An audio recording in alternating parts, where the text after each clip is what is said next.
sexual and religious chauvinism to rabid nationalist fervor are beginning not to work. This is who I am and whether I'm good or bad or achieving or not, all that's learned along the way. It's just a ride.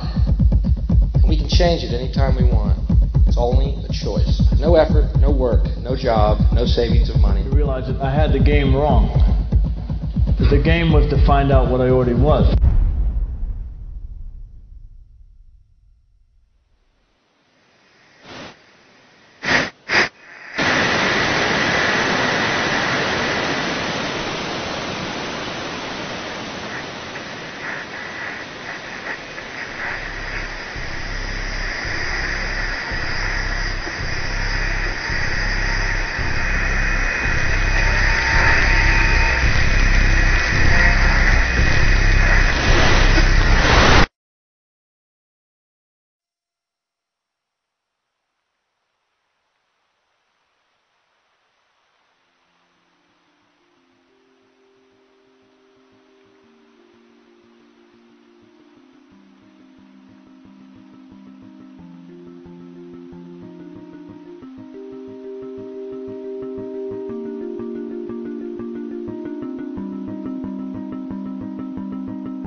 We were saying how very important it is to bring about in the human mind the radical revolution. The crisis is a crisis in consciousness, a crisis that cannot anymore accept the old norms, the old patterns, the ancient traditions. And considering what the world is now, with all their misery, conflict, destructive brutality, aggression, and so on, man is still as he was. He's still brutal, violent, aggressive, acquisitive, competitive, and he has built a society along these lines.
Society today is composed of a series of institutions.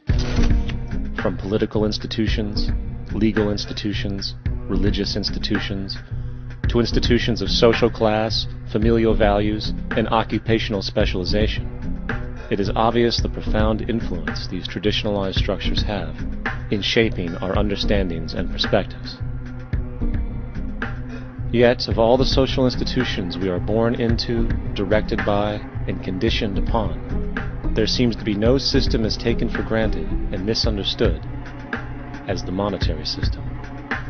Taking on nearly religious proportions, the established monetary institution exists as one of the most unquestioned forms of faith there is. How money is created, the policies by which it is governed, and how it truly affects society are unregistered interests of the great majority of the population.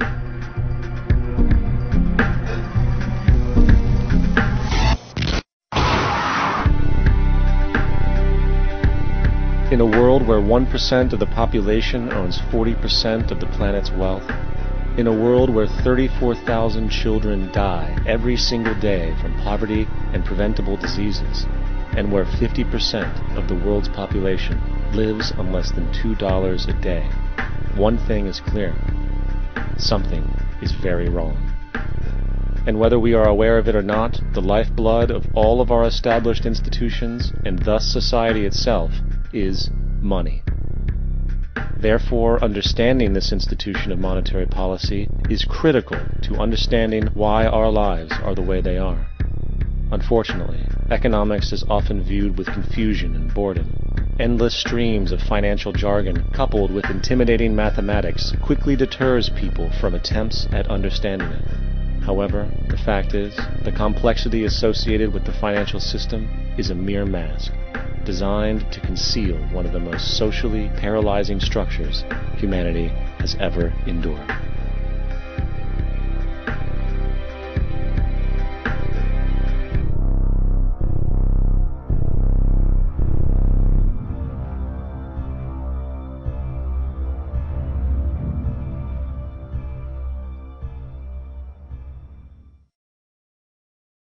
A number of years ago, the Central Bank of the United States, the Federal Reserve, produced a document entitled Modern Money Mechanics. This publication detailed the institutionalized practice of money creation as utilized by the Federal Reserve and the web of global commercial banks it supports. On the opening page, the document states its objective. The purpose of this booklet is to describe the basic process of money creation in a fractional reserve banking system. It then proceeds to describe this fractional reserve process through various banking terminology, a translation of which goes something like this. The United States government decides it needs some money, so it calls up the Federal Reserve and requests, say, $10 billion. The Fed replies, saying, sure, we'll buy $10 billion in government bonds from you. So the government takes some pieces of paper, paints some official-looking designs on them, and calls them treasury bonds. Then it puts a value on these bonds to the sum of $10 billion and sends them over to the Fed. In turn, the people at the Fed draw up a bunch of impressive pieces of paper themselves, only this time calling them Federal Reserve notes, also designating a value of $10 billion to the Fed. The Fed then takes these notes and trades them for the bonds. Once this exchange is complete, the government then takes the $10 billion in Federal Reserve notes and deposits it into a bank account. And upon this deposit, the paper notes officially become legal tender money, adding $10 billion to the U.S. money supply. And there it is. $10 billion in new money has been created. Of course, this example is a generalization, for, in reality, this transaction would occur electronically, with no paper used at all. In fact, only 3% of the U.S. money supply exists in physical currency. The other 97% essentially exists in computers alone. Now, government bonds are, by design, instruments of debt, and when the Fed purchases these bonds, with money it essentially created out of thin air, the government is actually promising to pay back that money to the Fed. In other words, the money was created out of debt. This mind-numbing paradox of how money or value can be created out of debt or a liability will become more clear as we further this exercise. So, the exchange has been made and now $10 billion sits in a commercial bank account. Here's where it gets really interesting. For as based on the fractional reserve practice, that $10 billion deposit instantly becomes part of the bank's reserves, just as all deposits do. And regarding reserve requirements, as stated in modern money mechanics, a bank must maintain legally required reserves equal to a prescribed percentage of its deposits. It then quantifies this by stating, under current regulations, the reserve requirement against most transaction accounts is 10%. This means that with a $10 billion deposit, 10% or $1 billion is held as the required reserve, while the other $9 billion is considered an excessive reserve and can be used as the basis for new loans. Now, it is logical to assume that this $9 billion is literally coming out of the existing $10 billion deposit. However, this is actually not the case. What really happens is that the $9 billion is simply created out of thin air on top of the existing $10 billion deposit.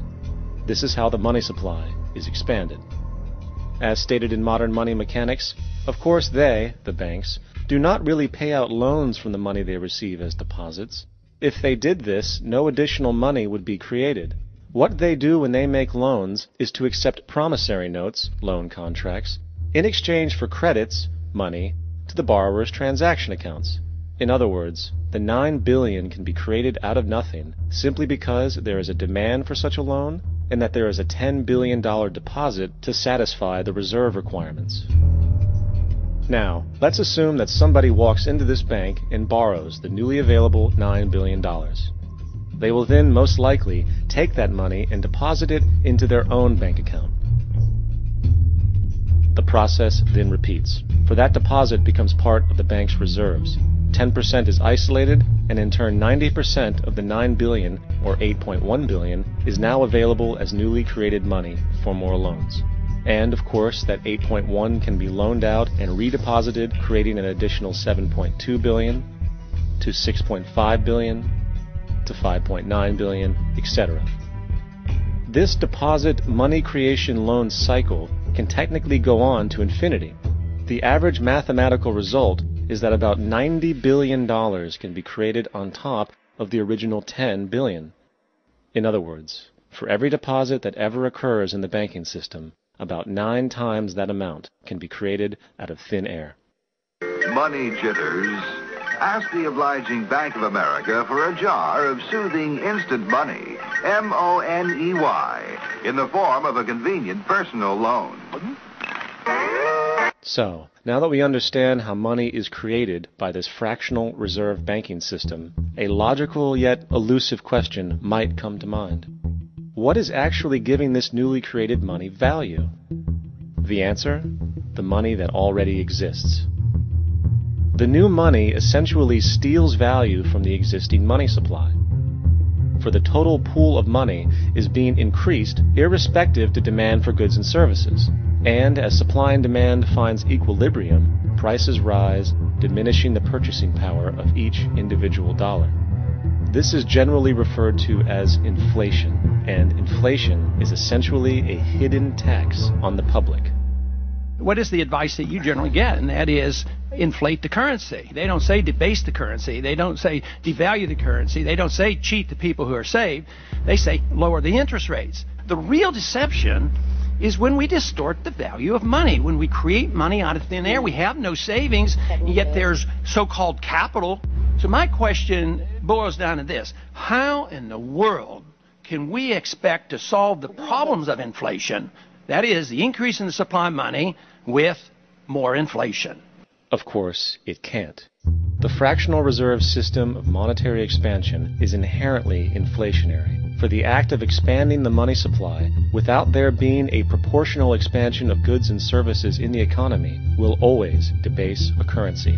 In fact, a quick glance at the historical values of the US dollar versus the money supply reflects this point definitively, for the inverse relationship is obvious. $1 in 1913 required $21.60 in 2007 to match value. That is a 96% devaluation since the Federal Reserve came into existence. Now, if this reality of inherent and perpetual inflation seems absurd and economically self-defeating, hold that thought, for absurdity is an understatement in regard to how our financial system really operates. For in our financial system, money is debt. And debt is money. Here is a chart of the U.S. money supply from 1950 to 2006. Here is a chart of the U.S. national debt for the same period. How interesting it is that the trends are virtually the same. For the more money there is, the more debt there is. The more debt there is, the more money there is. To put it a different way, every single dollar in your wallet is owed to somebody by somebody. For remember, the only way the money can come into existence is from loans. Therefore, if everyone in the country were able to pay off all debts, including the government, there would not be $1 in circulation.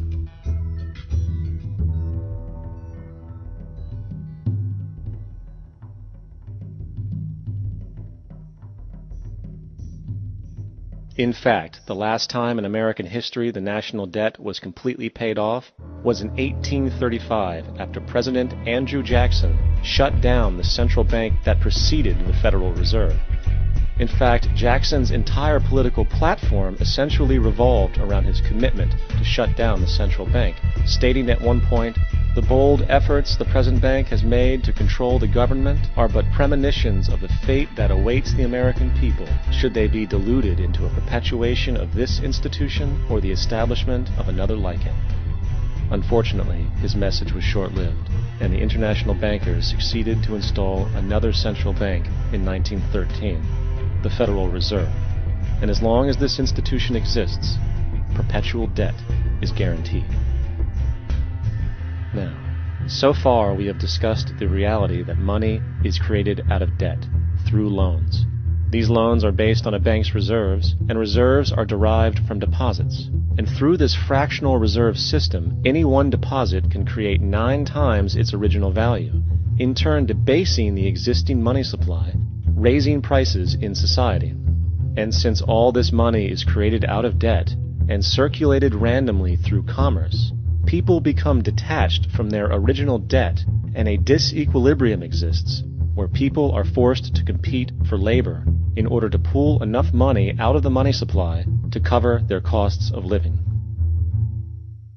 As dysfunctional and backwards as all of this might seem, there is still one thing we have omitted from this equation. And it is this element of the structure which reveals the truly fraudulent nature of the system itself: the application of interest.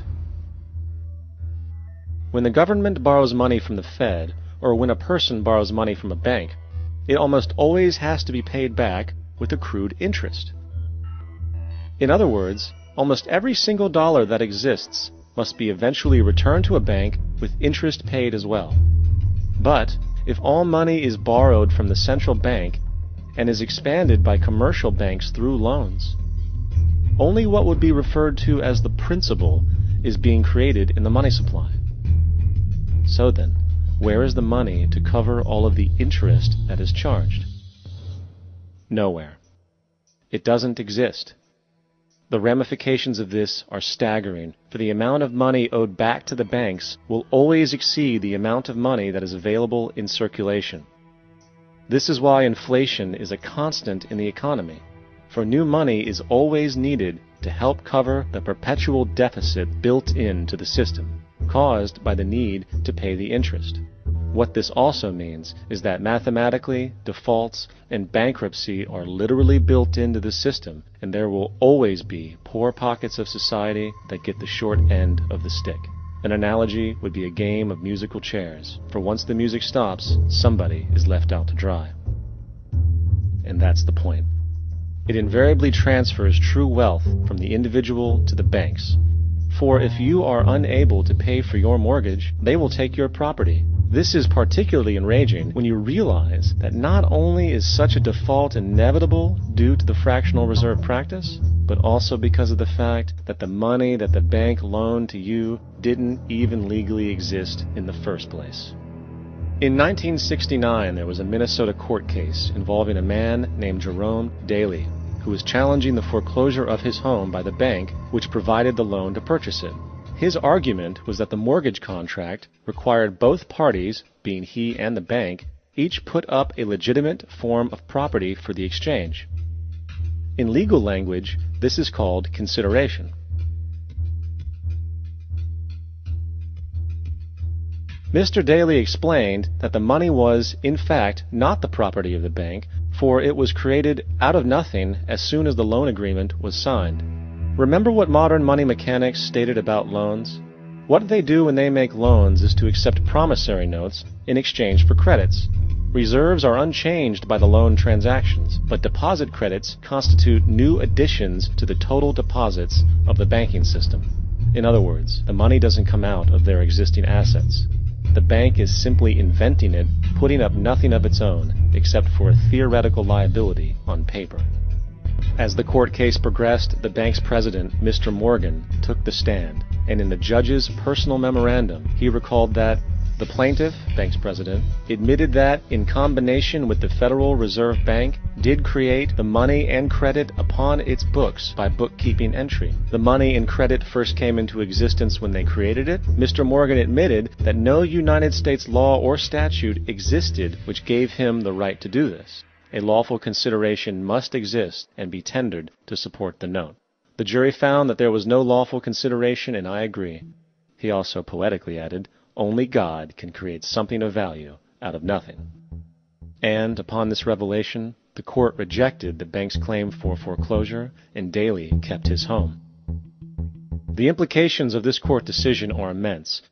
For every time you borrow money from a bank, whether it is a mortgage loan or a credit card charge, the money given to you is not only counterfeit, it is an illegitimate form of consideration, and hence voids the contract to repay, for the bank never had the money as property to begin with. Unfortunately, such legal realizations are suppressed and ignored, and the game of perpetual wealth transfer and perpetual debt continues. And this brings us to the ultimate question: why? During the American Civil War, President Lincoln bypassed the high-interest loans offered by the European banks and decided to do what the Founding Fathers advocated, which was to create an independent and inherently debt-free currency. It was called the greenback. Shortly after this measure was taken, an internal document circulated between private British and American banking interests stated, "Slavery is but the owning of labor, and carries with it the care of laborers, while the European plan is that capital shall control labor by controlling wages. This can be done by controlling the money. It will not do to allow the greenback, as we cannot control that." The fractional reserve policy perpetrated by the Federal Reserve, which has spread in practice to the great majority of banks in the world, is, in fact, a system of modern slavery. Think about it. Money is created out of debt. And what do people do when they are in debt? They submit to employment to pay it off. But if money can only be created out of loans, how can society ever be debt-free? It can't. And that's the point. And it is the fear of losing assets coupled with the struggle to keep up with the perpetual debt and inflation inherent in the system, compounded by the inescapable scarcity within the money supply itself, created by the interest that can never be repaid, that keeps the wage slave in line, running on the hamster wheel with millions of others, in effect powering an empire that truly benefits only the elite at the top of the pyramid. For, at the end of the day, who are you really working for? The banks. Money is created in a bank and invariably ends up in a bank. They are the true masters, along with the corporations and governments they support. Physical slavery requires people to be housed and fed. Economic slavery requires people to feed and house themselves. It is one of the most ingenious scams for social manipulation ever created, and at its core, it is an invisible war against the population. Debt is the weapon used to conquer and enslave societies, and interest is its prime ammunition. And as the majority walks around oblivious to this reality, the banks, in collusion with governments and corporations, continue to perfect and expand their tactics of economic warfare, spawning new bases, such as the World Bank and International Monetary Fund, while also inventing a new type of soldier, the birth of the economic hitman.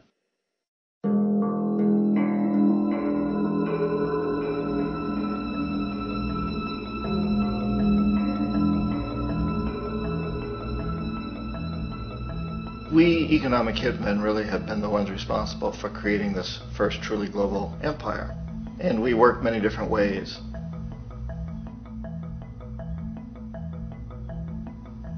But perhaps the most common is that we will identify a country that has resources our corporations covet, like oil, and then arrange a huge loan to that country from the World Bank or one of its sister organizations. But the money never actually goes to the country. Instead, it goes to our big corporations to build infrastructure projects in that country, power plants, industrial parks, ports, things that benefit a few rich people in that country, in addition to our corporations, but really don't help the majority of the people at all. However, those people, the whole country is left holding a huge debt. It's such a big debt they can't repay it, and that's part of the plan, that they can't repay it. And so at some point, we economic hitmen go back to them and say, listen, you owe us a lot of money, can't pay your debt, so sell your oil real cheap to our oil companies.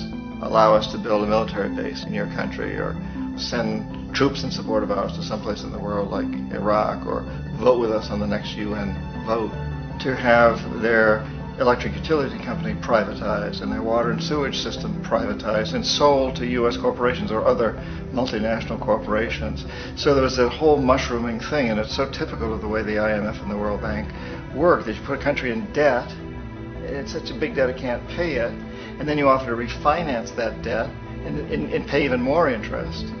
And you demand this quid pro quo, which you call a conditionality or good governance, which means basically that they've got to sell off their resources, including many of their social services, their utility companies, their school systems sometimes, their penal systems, their insurance systems, to foreign corporations. So it's a double, triple, quadruple whammy. The precedent for economic hitmen really began back in the early 50s when democratically elected Mossadegh, who was elected in Iran, he was considered to be the hope for democracy in the Middle East and around the world. He was Time Magazine's Man of the Year. But one of the things that he'd run on and began to implement was the idea that foreign oil companies needed to pay the Iranian people a lot more for the oil that they were taking out of Iran. The Iranian people should benefit from their own oil. Strange policy. We didn't like that, of course. But we were afraid to do what we normally were doing, which was to send in the military. Instead, we sent in one CIA agent, Kermit Roosevelt, Teddy Roosevelt's relative. And Kermit went in with a few $1 million and was very, very effective and efficient. And in a short amount of time, he managed to get Mossadegh overthrown and brought in the Shah of Iran to replace him, who always was favorable to oil. And it was extremely effective. Mobs overflow Tehran. Army officers shout that Mossadegh has surrendered and his regime as virtual dictator of Iran is ended. Pictures of the Shah are paraded through the streets as sentiment reverses. The Shah is welcomed home. So back here in the United States, in Washington, people looked around and said, wow, that was easy and cheap. So this established a whole new way of manipulating countries, of creating empire. The only problem with Roosevelt was that he was a card-carrying CIA agent, and had he been caught, the ramifications could have been pretty serious.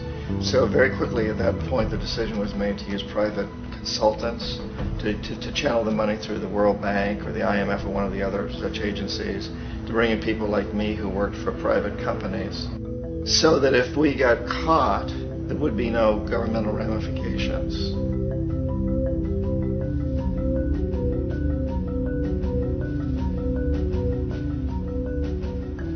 When Arbenz became president of Guatemala, the country was very much under the thumbs of United Fruit Company, the big international corporations. And Arbenz ran on this ticket that said, you know, we want to get the land back to the people. And once he took power, he was implementing policies that would do exactly that, give land rights back to the people. United Fruit didn't like that very much. And so they hired a public relations firm, launched a huge campaign in the United States to convince the United States, the people, the citizens of the United States, and the press of the United States, and the Congress of the United States, that Arbenz was a Soviet puppet, and that if we allowed him to stay in power, the Soviets would have a foothold in this hemisphere. And that, at that point in time, was a huge fear on everybody's mind, the Red Terror, the Communist Terror. And so, to make a long story short, Out of this public relations campaign came a commitment on the part of the CIA and the military to take this man out. And in fact, we did. We sent in planes, we sent in soldiers, we sent in jackals, we sent everything in to take him out, and did take him out. And as soon as he was removed from office, the new guy that took over after him basically reinstated everything to the big international corporations, including United Fruit.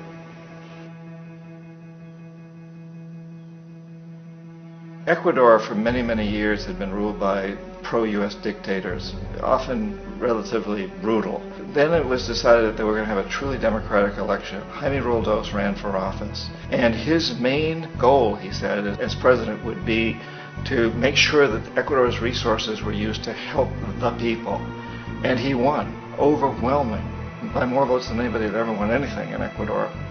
And he began to implement these policies to make sure that the profits from oil went to help the people. Well, we didn't like that in the United States. I was sent down as one of several economic hitmen to change Roldos, to corrupt him, to bring him around, to let him know, okay, you can get very rich, you and your family, if you play our game, but if you continue to try to keep these policies you've promised, you're going to go. He wouldn't listen. He was assassinated.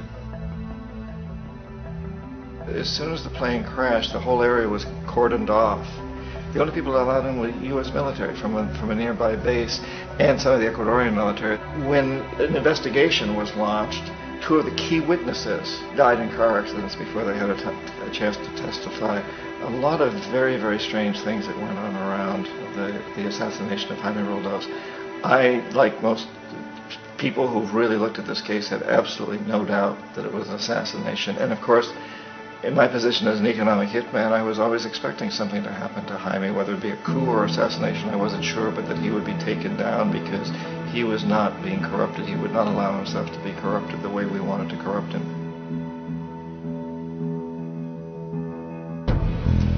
Omar Torrijos, president of Panama, was, one of my favorite people. I really, really liked him. He was very charismatic. He was a guy who really wanted to help his country.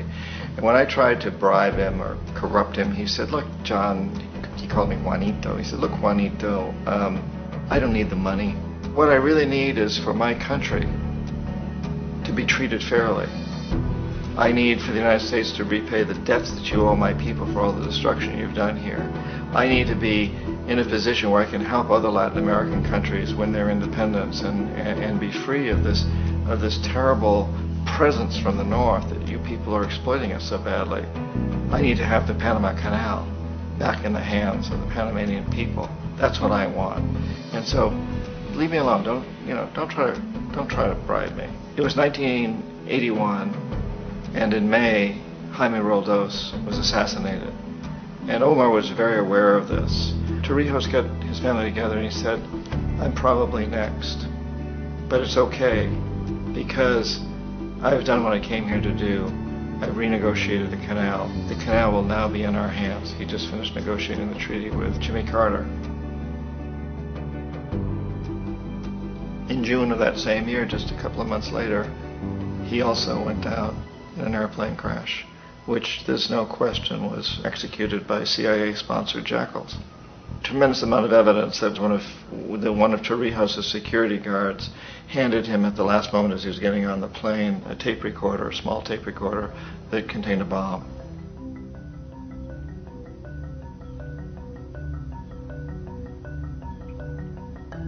It is interesting to me how this system has continued pretty much the same way for years and years and years, except the economic hitmen have got better and better and better.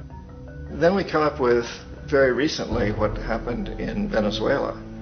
In 1998, Hugo Chavez gets elected president, following a long line of presidents who had been very corrupt and basically destroyed the economy of the country. And Chavez was elected amidst all that. Chavez stood up to the United States, and he's done it primarily demanding that Venezuelan oil be used to help the Venezuelan people. Well, we didn't like that in the United States. So in 2002, a coup was staged, which there's no question in my mind, and most other people's minds, that the CIA was behind that coup.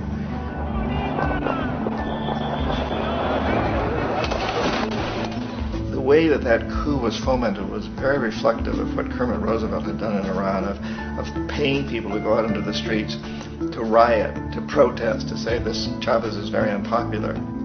You know, if you can get a few thousand people to do that in television, and can make it look like it's the whole country, and things start to mushroom. Except in the case of Chavez, he was smart enough, and the people were so strongly behind him that they overcame it, which was a phenomenal moment in the history of Latin America.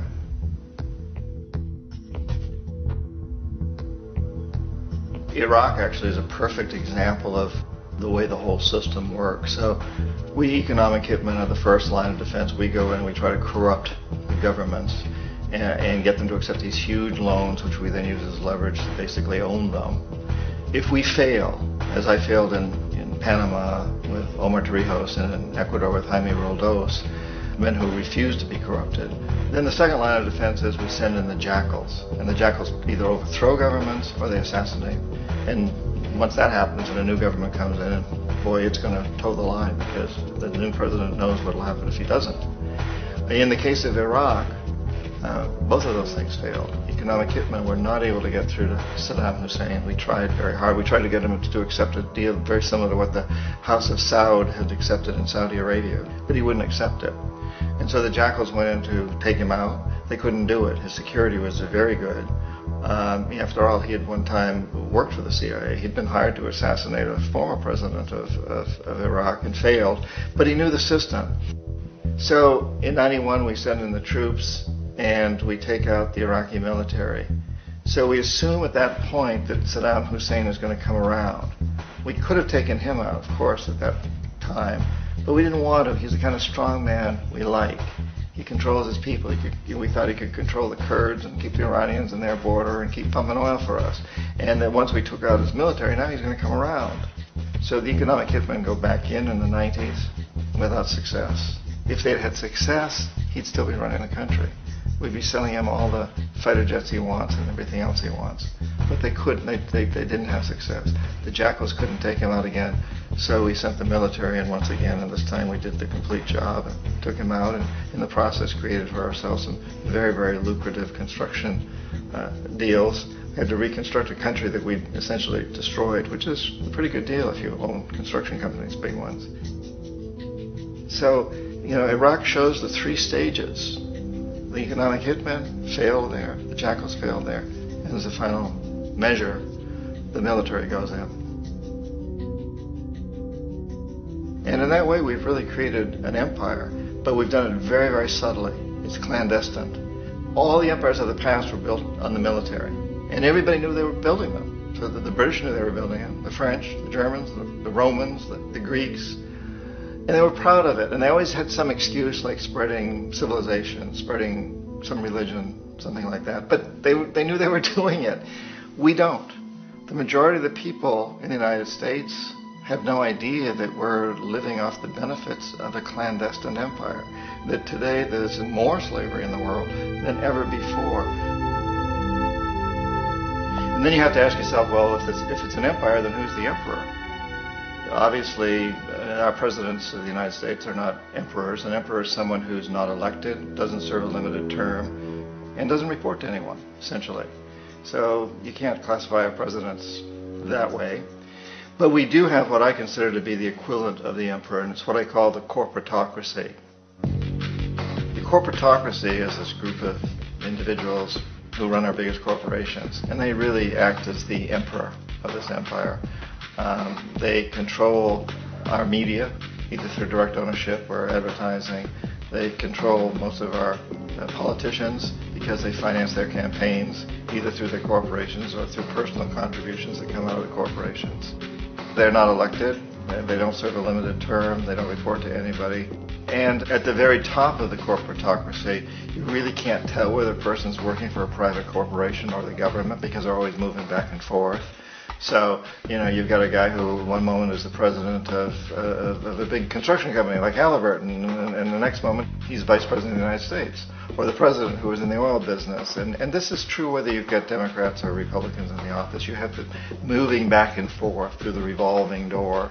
And in a way, our government is invisible a lot of the time, and its policies are carried out by our corporations on one level or another. And then again, the policies of the government are basically forged by the corporatocracy and then presented to the government. They become government policy. So it's an incredibly cozy relationship. This isn't a conspiracy theory type of thing. These people don't have to get together and plot to do things. They all basically work under one primary assumption, and that is that they must maximize profits regardless of the social and environmental costs.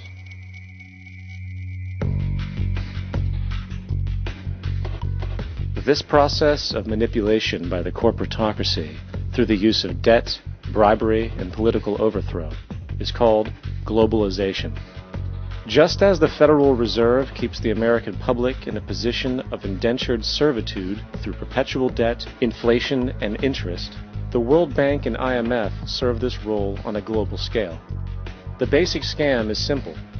Put a country in debt either by its own indiscretion or through corrupting the leader of that country, then impose conditionalities or structural adjustment policies, often consisting of the following. Currency devaluation. When the value of a currency drops, so does everything valued in it. This makes indigenous resources available to predator countries at a fraction of their worth. Large funding cuts for social programs. These usually include education and healthcare, compromising the well-being and integrity of the society, leaving the public vulnerable to exploitation. Privatization of state-owned enterprises. This means that socially important systems can be purchased and regulated by foreign corporations for profit. For example, in 1999, the World Bank insisted that the Bolivian government sell the public water system of its third largest city to a subsidy of the U.S. corporation Bechtel. As soon as this occurred, water bills for the already impoverished local residents skyrocketed. It wasn't until after a full-blown revolt by the people that the Bechtel contract was nullified. Then there is trade liberalization, or the opening up of the economy through removing any restrictions on foreign trade. This allows for a number of abusive economic manifestations, such as transnational corporations bringing in their own mass-produced products, undercutting the indigenous production and ruining local economies. An example is Jamaica, which, after accepting loans and conditionalities from the World Bank, lost its largest cash crop markets due to competition with Western imports. Today, countless farmers are out of work, for they are unable to compete with the large corporations.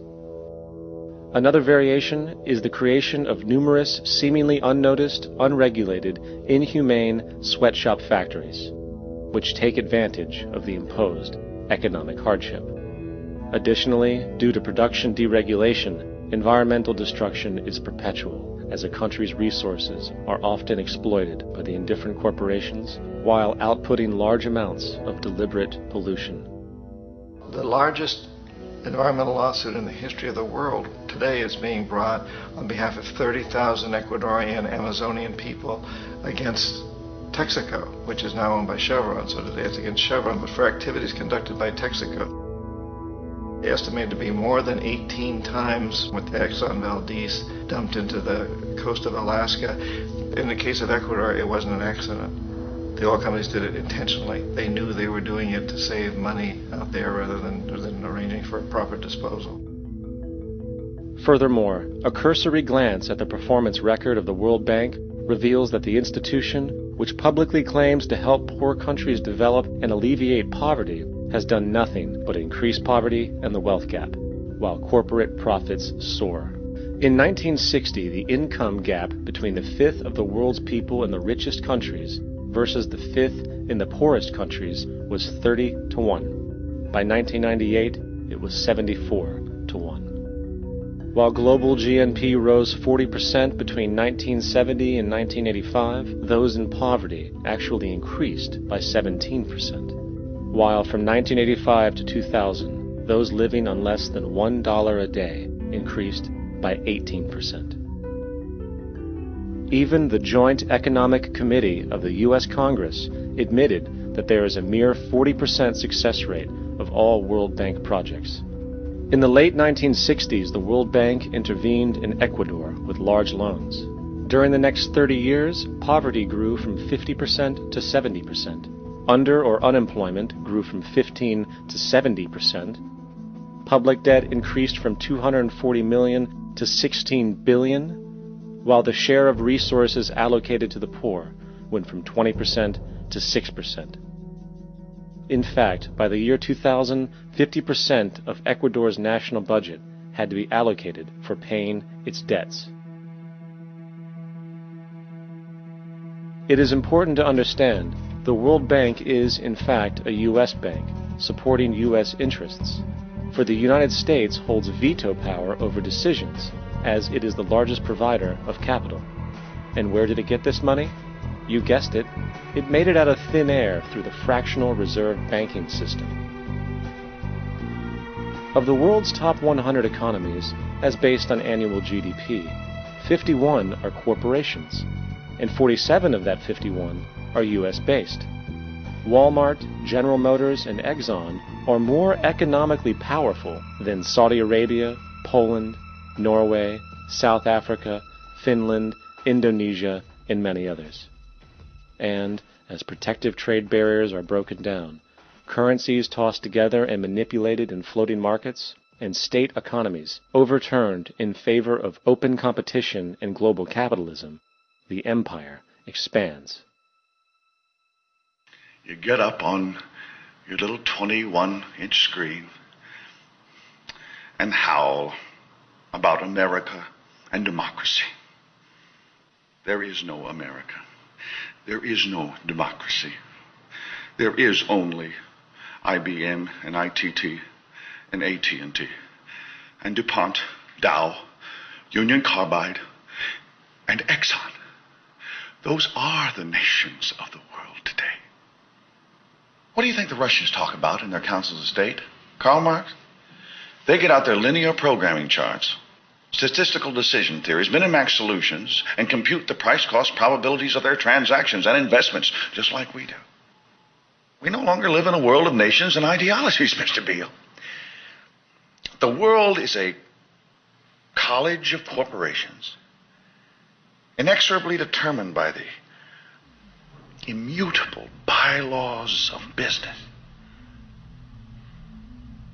The world is a business, Mr. Beale.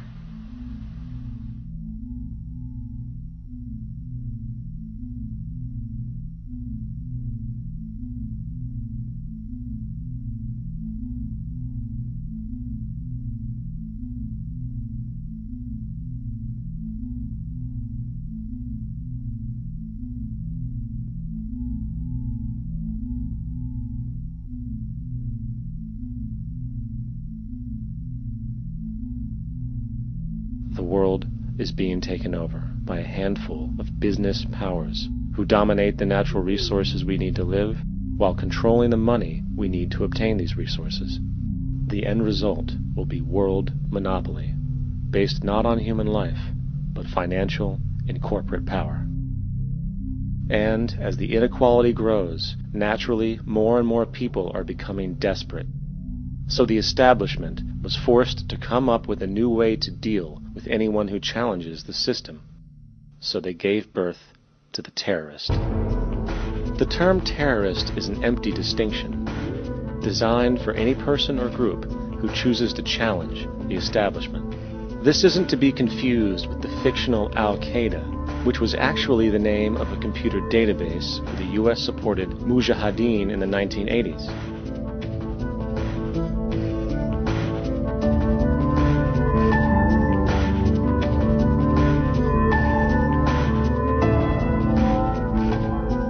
In 2007, the Department of Defense received $161.8 billion for the so-called global war on terrorism. According to the National Counterterrorism Center, in 2004, roughly 2,000 people were killed internationally due to supposed terrorist acts. Of that number, 70 were American. Using this number as a general average, which is extremely generous, it is interesting to note that twice as many people die from peanut allergies a year than from terrorist acts. Concurrently, the leading cause of death in America is coronary heart disease, killing roughly 450,000 each year. And in 2007, the government's allocation of funds for research on this issue was about $3 billion. This means that the U.S. government in 2007 spent 54 times the amount for preventing terrorism than it spent for preventing a disease which kills 6,600 times more people annually than terrorism does. Yet, as the name terrorism and Al-Qaeda are arbitrarily stamped on every news report relating to any action taken against U.S. interests, the myth grows wider. In mid-2008, the U.S. Attorney General actually proposed that the U.S. Congress officially declare war against the fantasy. Not to mention, as of July 2008, there are now over 1 million people currently on the U.S. terrorist watch list. These so-called counterterrorism measures, of course, have nothing to do with social protection, and everything to do with preserving the establishment amongst the growing anti-American sentiment both domestically and internationally, which is legitimately founded on the greed-based corporate empire expansion that is exploiting the world. The true terrorists of our world do not meet at the docks at midnight or scream Allah Akbar before some violent action. The true terrorists of our world wear $5,000 suits and work in the highest positions of finance, government, and business. So, what do? How do we stop a system of greed and corruption that has so much power and momentum? How do we stop this aberrant group behavior which feels no compassion for, say, the millions slaughtered in Iraq and Afghanistan, so the corporatocracy can control energy resources and opium production for Wall Street profit?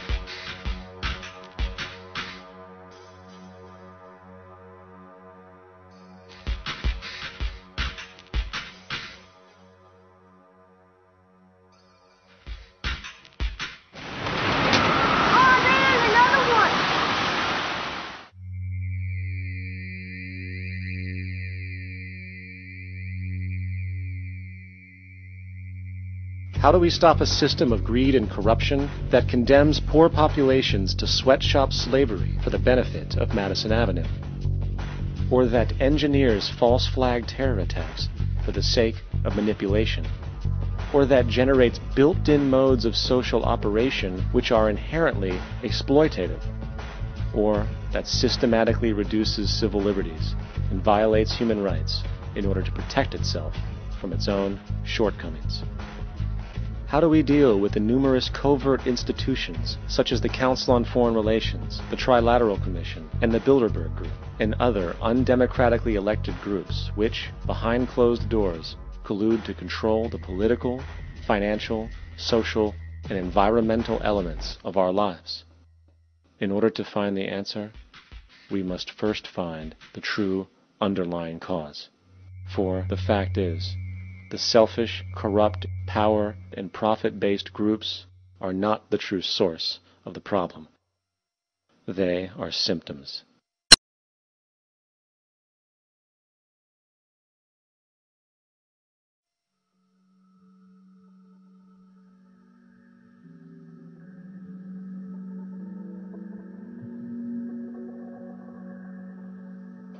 My name is Jock Fresco. I'm an industrial designer and a social engineer. I'm very much interested in society and developing a system that might be sustainable for all people. First of all, the word corruption is a monetary invention. That aberrant behavior that's disruptive to the well-being of people, Well, you're dealing with human behavior. And human behavior appears to be environmentally determined, meaning if you were raised by the Seminole Indians as a baby, never saw anything else, you'd hold that value system. And this goes for nations, it goes for individuals, for families. They try to indoctrinate their children to their particular faith and their country and make them feel like they're part of that. And they build a society which they call established. They establish a workable point of view and tend to perpetuate that, whereas all societies are really emergent, not established. And so they fight new ideas that would interfere with the establishment. Governments try to perpetuate that which keeps them in power. People are not elected to political office to change things. They're put there to keep things the way they are. So you see, the basis of corruption is in our society. Let me make it clear. All nations, then, are basically corrupt because they tend to uphold existing institutions. I don't mean to uphold or downgrade all nations, but communism, socialism, fascism, the free enterprise system, and all other subcultures are the same. They are all basically corrupt. The most fundamental characteristic of our social institutions is the necessity for self-preservation. Whether dealing with a corporation, a religion, or a government, the foremost interest is to preserve the institution itself. For instance, the last thing an oil company would ever want is the utilization of energy that was outside of its control, for it makes that company less relevant to society. Likewise, the Cold War and the collapse of the Soviet Union was, in reality, a way to preserve and perpetuate the established economic and global hegemony of the United States. Similarly, religions condition people to feel guilty for natural inclinations, each claiming to offer the only path to forgiveness and salvation. At the heart of this institutional self-preservation lies the monetary system, for it is money that provides the means for power and survival. Therefore, just as a poor person might be forced to steal in order to survive, it is a natural inclination to do whatever is needed to continue an institution's profitability. This makes it inherently difficult for profit-based institutions to change, for it puts in jeopardy not only the survival of large groups of people, but also the coveted materialistic lifestyles associated with affluence and power. Therefore, the paralyzing necessity to preserve an institution, regardless of its social relevance, is largely rooted in the need for money or profit.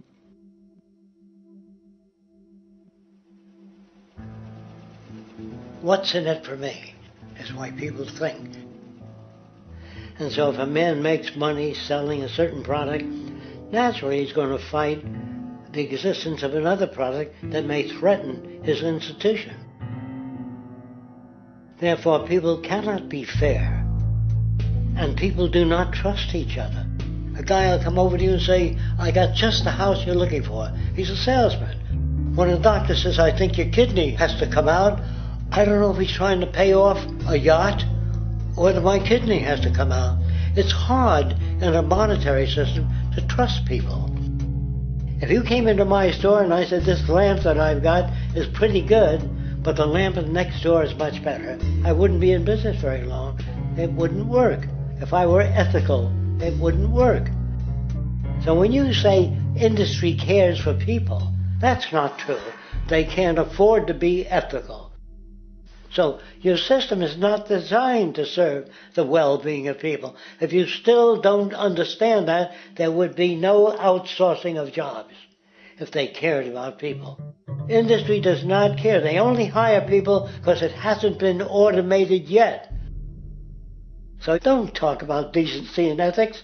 We cannot afford it and remain in business.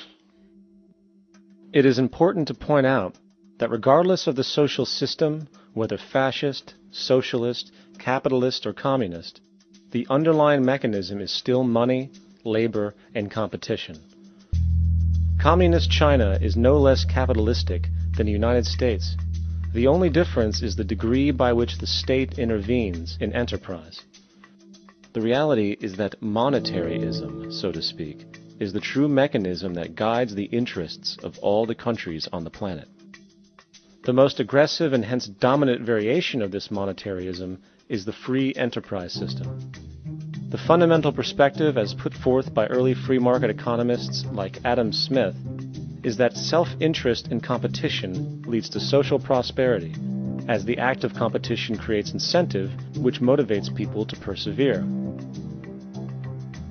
However, what isn't talked about is how a competition-based economy invariably leads to strategic corruption, power and wealth consolidation, social stratification, technological paralysis, labor abuse, and, ultimately, a covert form of government dictatorship by the rich elite. The word corruption is often defined as moral perversion. If a company dumps toxic waste into the ocean to save money, most people recognize this as corrupt behavior. On a more subtle level, when Walmart moves into a small town and forces small businesses to shut down for they are unable to compete, a gray area emerges. For what exactly is Walmart doing wrong? Why should